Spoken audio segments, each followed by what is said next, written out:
Setelah Amerika menyatakan perang, Jepang khawatir tidak bisa memenuhi kebutuhan bahan bakar untuk perang dan industrinya.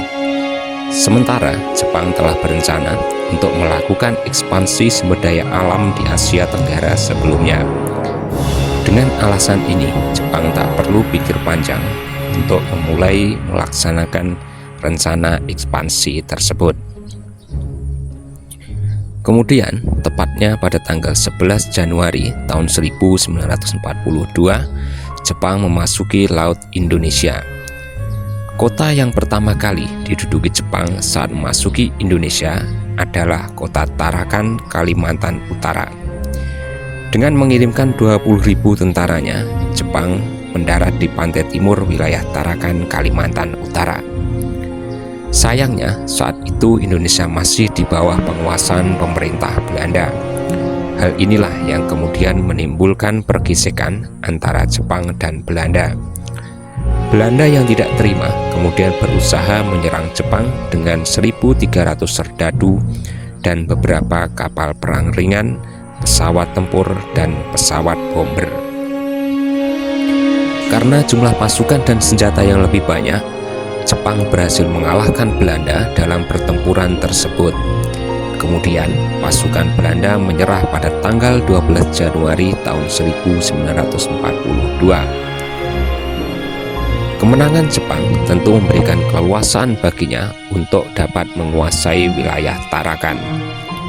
Tidak puas sampai di situ, Jepang semakin memperluas wilayah kekuasaannya ke daerah Balikpapan, Samarinda, Pontianak, Banjarmasin, dan Palembang.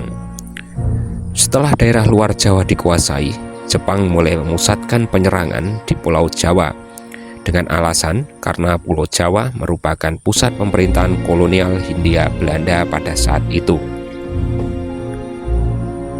Pada bulan Februari sampai dengan Maret, Jepang melakukan serangan laut besar-besaran ke Pulau Jawa. Akhirnya, tanggal 5 Maret tahun 1942, Batavia jatuh ke tangan Jepang. Tentara Jepang terus bergerak ke kota-kota lain di Jawa sehingga dengan mudah kota-kota tersebut jatuh ke tangan Jepang.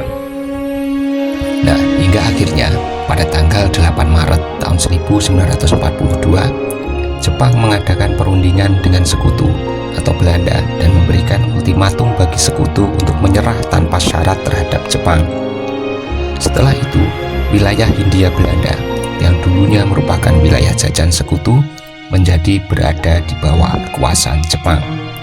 Nah, kesepakatan ini dikenal dengan nama Perjanjian Kalijati yang ditandatangani di kota Subang. Lalu, bagaimanakah respon bangsa Indonesia terhadap kedatangan Jepang ini?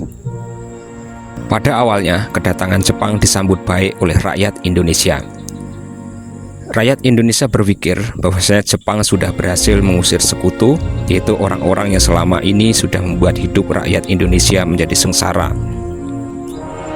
Jepang juga mengeluarkan sebuah propaganda yang menunjukkan simpati mereka terhadap rakyat Indonesia, yang membuat rakyat Indonesia semakin percaya. Jepang juga mengaku sebagai Hako Ichiu, yaitu saudara tua dari Indonesia. Kemudian mereka juga meluncurkan gerakan 3A, yaitu Jepang Cahaya Asia, Jepang Pemimpin Asia, dan Jepang Pelindung Asia. Bahkan Perdana Menteri Jepang, yaitu Kuniaki Koiso, pada tanggal 7 September tahun 1949 menjanjikan kemerdekaan bagi rakyat Indonesia.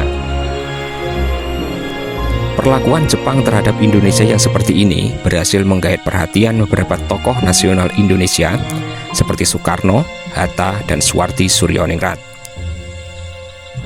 Tapi tetap ada beberapa tokoh yang curiga sama Jepang seperti Samratulangi, H.M. Tamrin, dan Sutarjo, dengan anggapan masa iya ada negara asing yang tahu-tahu mau menolong Indonesia.